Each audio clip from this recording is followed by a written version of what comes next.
বিজ্ঞাপন বিরতির পর আবারও স্বাগত। এখন খবর বিস্তারিত। পশ্চিমবঙ্গের দক্ষিণ কলকাতা লোকসভা কেন্দ্রের এক হাই প্রোফাইল ভোটার এবার তার মতাধিকার প্রয়োগ করবেন না। তিনি ভারতের রাষ্ট্রপতি প্রণব মুখোপাধ্যায়। রাজনৈতিক ক্ষেত্রে নিরপেক্ষতা বজায় রাখার জন্যই তার এই সিদ্ধান্ত। পশ্চিমবঙ্গের দক্ষিণ কলকাতা লোকসভা কেন্দ্রের এক হাই প্রোফাইল ভোটার এবার তার মতাধিকার প্রয়োগ করবেন না। তিনি আর কেউ নন, ভারতের ১ নম্বর নাগরিক প্রণব মুখোপাধ্যায়। রাজনৈতিক ক্ষেত্রে নিরপেক্ষতা বজায় রাখার স্বার্থে এবার ভোট না দেওয়ার সিদ্ধান্ত নিয়েছেন রাষ্ট্রপতি প্রণব মুখোপাধ্যায়। পোস্টাল ব্যালটের মাধ্যমে রাষ্ট্রপতির ভোটদানের পদ্ধতি চূড়ান্ত হয়ে গিয়েছিল, কিন্তু এখন পূর্বসূরীদের পদাঙ্ক অনুসরণ করে তিনি ভোটদান না করার সিদ্ধান্ত নিয়েছেন বলে সংবাদ সংস্থা পিটিআই জানিয়েছে। রাষ্ট্রপতির প্রেস সচিব বেনু রাজামণি আজ জানিয়েছেন, রাজনীতিতে নিরপেক্ষতা বজায় রাখার জন্যই এই সিদ্ধান্ত নিয়েছেন প্রণব মুখোপাধ্যায়। খাতায় কলমে তিনি দক্ষিণ কলকাতা কেন্দ্রের অন্তর্গত রাসবিহারীর ভোটার। এক্ষেত্রে তার অধিকাংশ পূর্বসূরীদের পথেই হাঁটলেন দেশের চতুর্দশ রাষ্ট্রপতি। উল্লেখ্য, আগামী সোমবার দক্ষিণ কলকাতা আসনে ভোট গ্রহণ করা হবে। ব্যুরো রিপোর্ট, খবর ত্রিপুরা। বারাণসীতে নরেন্দ্র মোদীর পাল্টা রোড শো করেছেন আম আদমি পার্টির প্রধান অরবিন্দ কেজরিওয়াল।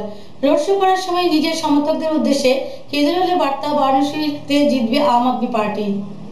আজ বারাণসীতে নরেন্দ্র মোদীর পাল্টা রোড শো করেছেন আম আদমি পার্টির প্রধান অরবিন্দ কেজরিওয়াল। রোড শো করার সময় নিজের সমর্থকদের উদ্দেশ্যে কেজরিওয়ালের বার্তা, বারাণসীতে জিতবে আম আদমি পার্টি। অনেক বেশি ব্যবধানে জিতবে আপ, আর হারবে বিজেপির প্রধানমন্ত্রী পদপ্রার্থী নরেন্দ্র মোদী। গত 1 মাস ধরে গঙ্গাপাড়ের এই প্রাচীন শহরে মাটি কামড়ে পড়ে রয়েছেন কেজরিওয়াল। এই প্রেক্ষিতে মোদীকে আক্রমণ করে কেজরিওয়ালের প্রশ্ন, গতকাল মাত্র কয়েক ঘন্টার জন্য বারাণসী শহরে প্রচারে এসেছিলেন মোদী। এত অল্প সময় যে শহরে কাটালেন মোদী, সেখানে জিতে এসে তিনি সেই জায়গার উন্নতির জন্য কি করবেন? আপ দলের প্রধানের দাবি, বারাণসীর মানুষের মনে এখন এটাই একমাত্র প্রশ্ন, তারা একজন সাধারণ মানুষ যিনি মাটির কাছাকাছি তাকে ভোট দিতে চায়। বারাণসীর মানুষ অভিজাত রাজনৈতিক নেতা চায় না। এদিকে গতকালে বারাণসীতে বিজেপি যেখানে চেয়েছিল মোদীর সভা করতে, সেখানে সভা করার অনুমতি দেয়নি নির্বাচন কমিশন। তার প্রতিবাদে গতকাল বিজেপি সমর্থকরা প্রথমে বিক্ষোভ ধর্নায় বসে, তারপর মোদী এসে রোড শো করেন। এই ঘটনা প্রসঙ্গে কেজরিওয়ালের বক্তব্য, মোদী যেখানে চেয়েছিলেন সেখানে সভা করার অনুমতি দেওয়া হয়নি, অন্য জায়গায় করতে পারতেন।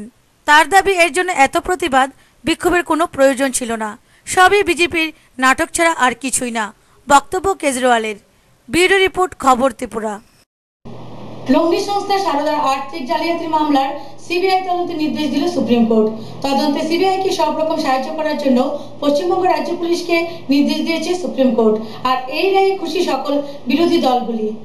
লগ্নি সংস্থা সারদার আর্থিক জালিয়াতি মামলায় সিবিআই তদন্তের নির্দেশ দিল সুপ্রিম কোর্ট। একটি জনস্বার্থ মামলার পরিপ্রেক্ষিতে এই রায় দিল সুপ্রিম কোর্ট। আজ বিচারপতি টি.এস. ঠাকুর ও বিচারপতি সি নাগপ্পনের বেঞ্চ এই রায় দিল। তদন্তে সিবিআইকে সব রকম সাহায্য করার জন্য রাজ্য পুলিশকে নির্দেশ দিয়েছে সুপ্রিম কোর্ট। মামলাকারীদের এক আইনজীবী জানিয়েছে, সুপ্রিম কোর্ট পশ্চিমবঙ্গ পুলিশের তদন্ত সঠিক পথে হচ্ছে না মনে করেই এই কেলেঙ্কারির ঘটনায় সিবিআই তদন্তের নির্দেশ দিয়েছে। সারদা মামলা রায় দিতে গিয়ে সুপ্রিম কোর্ট মন্তব্য করে, পশ্চিমবঙ্গের বাইরে এমনকি আন্তর্জাতিক ক্ষেত্রেও সারদা কেলেঙ্কারির জাল ছড়িয়ে রয়েছে, পশ্চিমবঙ্গের পুলিশ সঠিক তদন্ত করতে পারেনি।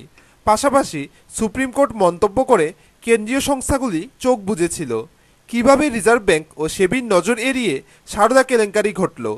এরপরই সারদা মামলায় সিবিআই তদন্তের নির্দেশ দেয় সুপ্রিম কোর্ট। আর এই কেলেঙ্কারির পরিমাণ প্রায় 10,000 কোটি টাকা। পশ্চিমবঙ্গে সারদাকাণ্ড সিবিআই তদন্ত চেয়ে জনস্বার্থ মামলা দায়ের করা হয় সুপ্রিম কোর্টে। এই মামলায় শুরু থেকেই সারদাকাণ্ডে সিবিআই তদন্তের বিরোধিতা করে এসেছে পশ্চিমবঙ্গ রাজ্য সরকার।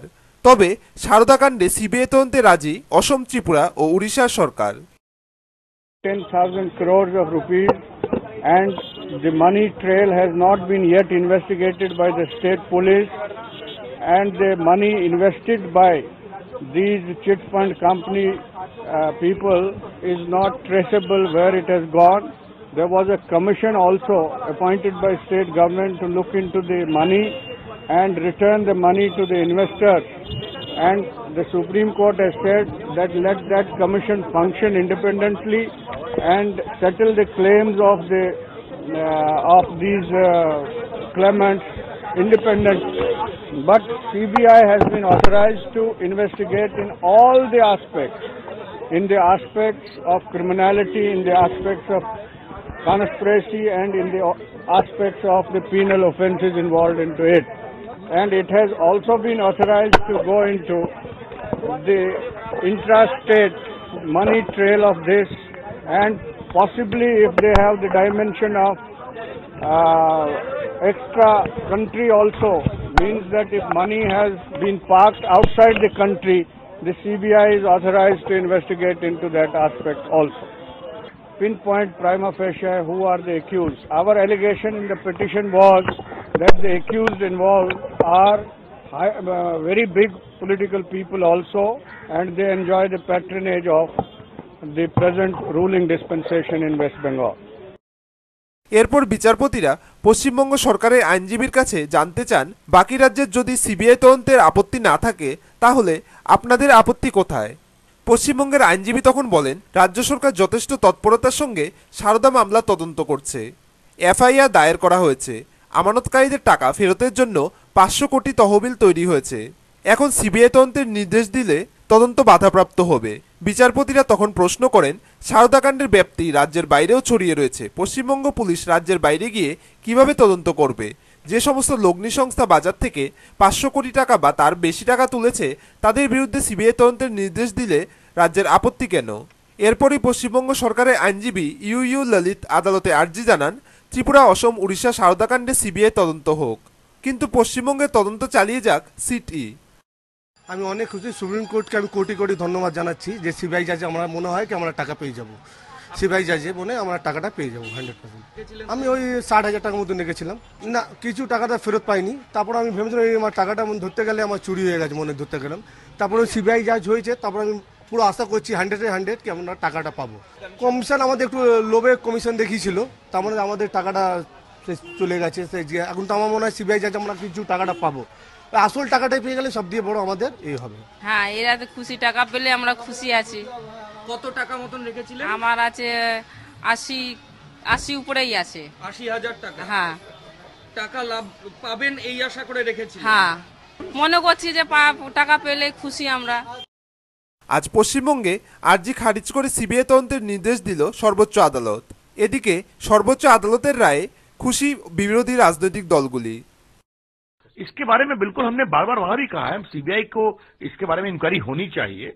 लोग वहां आत्महत्या कर रहे हैं, हमने बार बार कहा है, और वहां की सरकार को एक ईमानदार सीबीआई इंक्वायरी के लिए सहयोग भी करना चाहिए। हम चाहते हैं ये घोटाला सारेआम उजागर हो और दूध की दूध और पानी की पानी हमें सबको पता हो। आज सुप्रीम कोर्ट की राय ने बंगाल की मुख्यमंत्री की जो रवैया, वो रवैया को धजिया उड़ाकर आज साबित कर दिए हैं कि बंगाल के मुख्यमंत्री घोटाले की पक्ष में है। बंगाल के मुख्यमंत्री जो महामाटी मानुष की सरकार बनाने की दावा कर चुकी थी, वो सरासर आम जनता को एक धोखा देने की एक कार्रवाई थी। ब्यूरो रिपोर्ट, खबर त्रिपुरा। তথ্য সংস্কৃতি দপ্তর, বিদ্যালয় শিক্ষা দপ্তর এবং ধর্মনগর পুর পরিষদের যৌথ উদ্যোগে ধর্মনগরে পালিত হয় 153তম রবীন্দ্র জন্ম জয়ন্তী। অনুষ্ঠানে মাল্যদান করেন ধর্মনগর পুর পরিষদের চেয়ারম্যান রত্না মাহিষ্য দাস, ছিলেন অন্যান্য রবীন্দ্রানুরূপ রাগীরাও। তথ্য সংস্কৃতি দপ্তর ও বিদ্যালয় শিক্ষা দপ্তর এবং ধর্মনগর পুর পরিষদের যৌথ উদ্যোগে ধর্মনগরে পালিত হলো 153তম রবীন্দ্র জন্মজয়ন্তী উৎসব। কবিগুরুর 153তম জন্ম উৎসবে ভোরবেলা প্রভাত ফেরির মাধ্যমে উৎসবের সূচনা হয়। প্রভাত ফেরি শেষে রবীন্দ্রনাথের মূর্তি পাদদেশে এক সংক্ষিপ্ত অনুষ্ঠান হয়। অনুষ্ঠানের শুরুতে মাল্যদান করেন পুর পরিষদের চেয়ারম্যান শ্রীমতী রত্না মাহিষ্য দাস। তারপরে একে একে উপস্থিত অতিথি এবং বিশিষ্ট ব্যক্তিবর্গ পুষ্পস্তবক অর্পণ করেন। সাংবাদিকদের পক্ষে পার্থসারথী দাস পুষ্পস্তবক অর্পণ করেন। তথ্য সংস্কৃতি দপ্তরের শিল্পীরা রবীন্দ্রসঙ্গীত পরিবেশন করেন।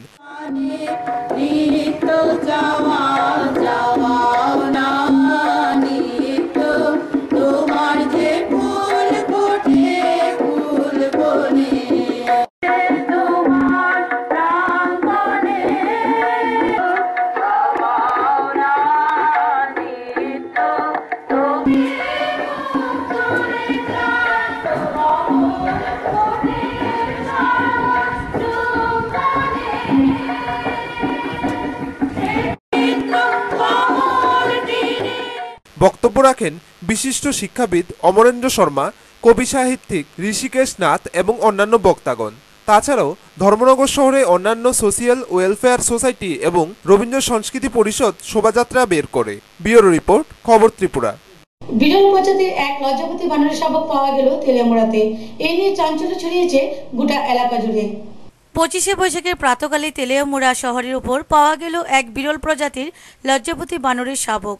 সকাল প্রায় 5টায় তেলিয়ামুড়া গ্রামীণ হাসপাতালের সামনে তৈদ ওমপি রাস্তার পাশে পথ চলা লোকেরা দেখতে পায় এই পুরুষ লজ্জাপতি বানর শাবকটিকে। এই শাবকটিকে দেখতে ক্ষণিকের মধ্যে ভিড় জমে যায়। সেখানে কেউ কেউ শাবকটিকে ভাল্লুকের শাবক ও বলতে লাগে, কারণ এর আগে তেলিয়ামুড়া শহরে এইরকম প্রজাতির শাবক আর দেখা যায়নি। এখন ভেটেরিনারি দপ্তরে একজন ডাক্তার ছিল, তিনিও এই শাবকটিকে চিনতে পারেননি।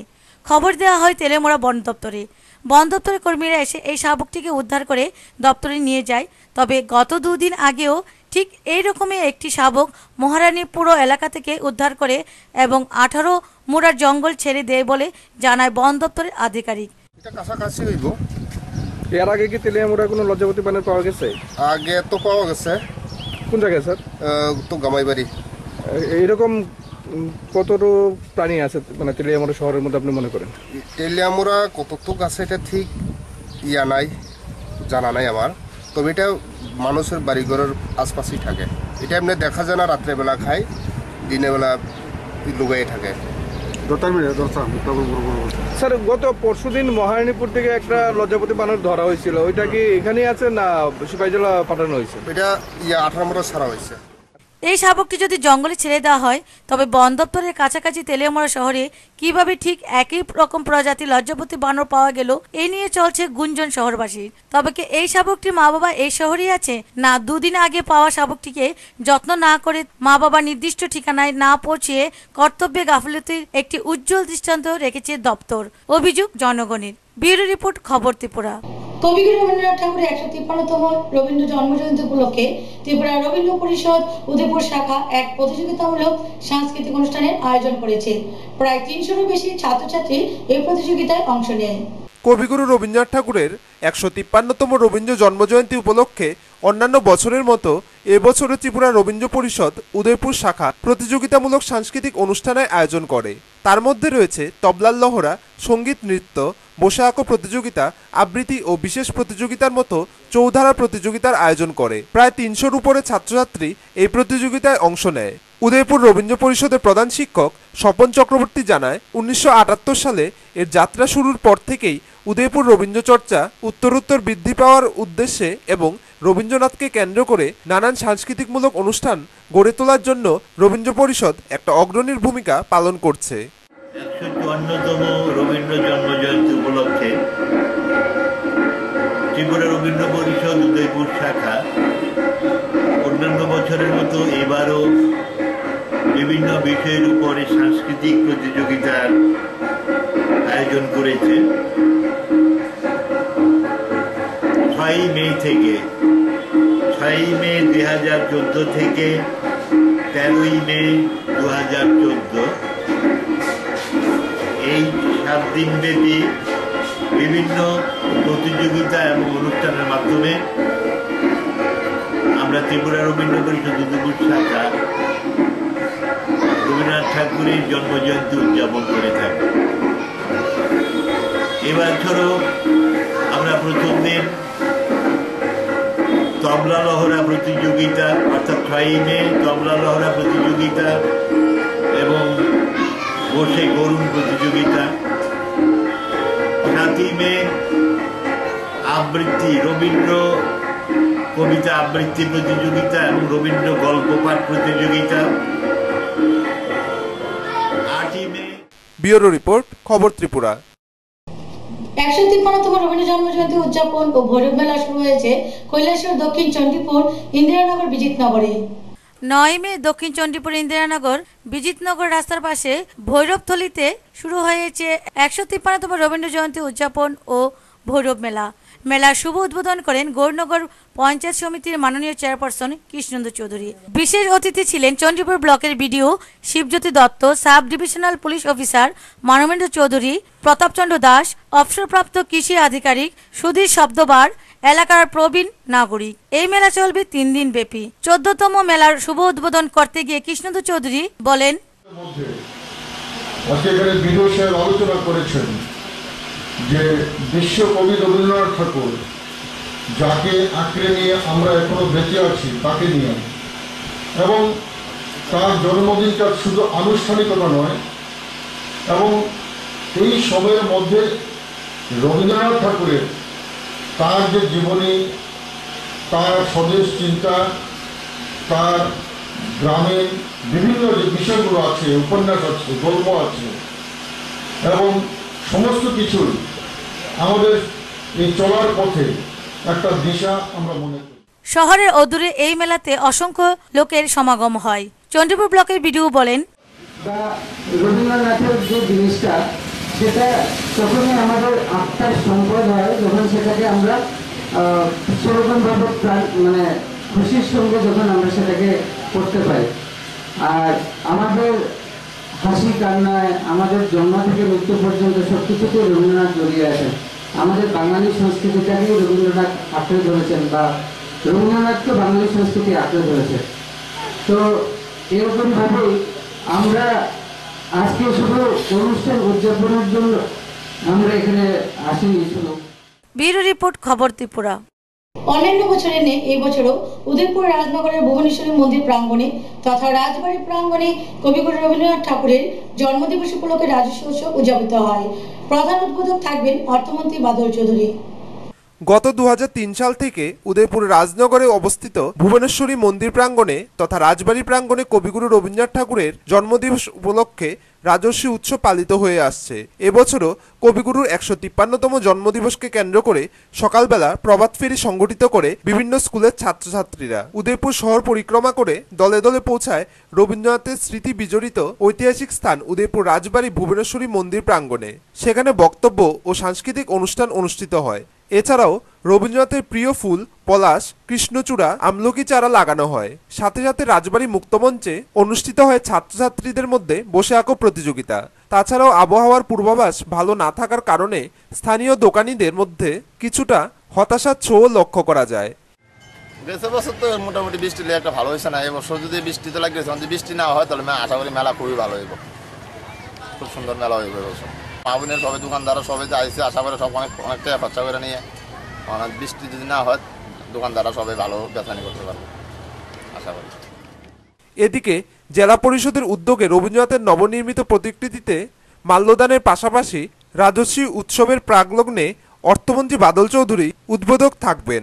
এছাড়াও জেলা সভাধিপতি হিমাংশু রায় তার মূল্যবান ভাষণে বলেন, তার জন্য আমাদের একটা চিন্তা চেতনা রয়েছে। আমরা দক্ষিণ ত্রিপুরা জেলা পরিষদ বন দপ্তরকে বলেছি একটা পরিকল্পনা করে আমাদের হাতে দেওয়ার জন্য। আমরা সেই টাকা নিশ্চয়ই দেওয়ার ব্যবস্থা করব। এখানকার পঞ্চায়েত সমিতি বা রাজ্য সরকার, বন দপ্তর সবাই মিলে আমরা যৌথভাবে প্রচেষ্টা চালিয়ে, তার সঙ্গে পর্যটন দপ্তর রয়েছে, এটাকে পর্যটকদের কাছে আকর্ষণীয় করে তুলতে না পারলে পরে, পর্যটন মানে একটা শিল্প, এই শিল্প যদি প্রসারিত করা যায়, এখানে নানা ধরনের মানুষের কর্মসংস্থান তার মধ্য দিয়ে হতে পারে। সুতরাং সেদিক থেকে এটা একটা শুভ উদ্যোগ। এই উদ্যোগকে সাফল্যমণ্ডিত করার জন্য। ব্যুরো রিপোর্ট, খবর ত্রিপুরা। ব্যাপক বর্ষণে নিম্নাঞ্চল প্লাবিত হয় কমলপুর মহকুমার বেশ কয়েকটি গ্রামে ব্যাপক ক্ষতি হয়েছে। নষ্ট হয়েছে প্রচুর সবজি ও ধান। শুধু তাই নয়, বাজ পড়ে মৃত্যু হয়েছে এক ব্যক্তিরও। অভিযোগ উঠেছে প্রশাসনের দায় দায়িত্ব নিয়েও। ব্যাপক হারে বর্ষণ এবং নিম্নাঞ্চল প্লাবিত হওয়ায় কমলপুর মহকুমা কৃষিপ্রধান এলাকা বলে পরিচিত মেথির মিয়া, কুচাইনালা, বড়সুরমা, সিঙ্গিবিল গ্রামসহ একাধিক গ্রামে কৃষি ফসলের ব্যাপক ক্ষয়ক্ষতি হয়েছে। কৃষি দপ্তর থেকে কোনো প্রতিনিধি ক্ষতিগ্রস্ত এলাকা পরিদর্শন না করায় বিস্তারিত ক্ষয়ক্ষতির পরিমাণ জানা যায়নি। তবে ক্ষতিগ্রস্ত কৃষকদের বক্তব্য, বন্যাত্তরে ভেসে গেছে উচ্ছে, বেগুন, পটল, ঝিঙ্গা, কচুসহ আউশ ধানের চারা, যার ফলে কৃষকেরা এখন দিশাহারা। অন্যদিকে মেথির মিয়া গ্রামে ধলাই নদীর পূর্ব তীরে নদীর ভাঙনের ফলে তলিয়ে গেছে 30 থেকে 35 কানি জমি। অবিলম্বে বোল্ডার নির্মাণ করে নদীর ভাঙন রোধ না করলে গোটা গ্রাম ধলাই নদীতে বিলীন হয়ে যাবে বলে এলাকার মানুষের অভিমত। স্কুলের বাসিন্দা, আমার বাড়িঘর এই যে ফ্লাডে নষ্ট করে লাইছে, ওই জন্য আমি এই মেথির মা স্কুলে শরণার্থী হয়ে আছি। আর এদিকে বাড়িঘর নষ্ট করছে, আলিফাট নষ্ট করছে, বাদাম খেছি জমিন, এই সমস্ত জিনিস নষ্ট করে ফেলাচ্ছে।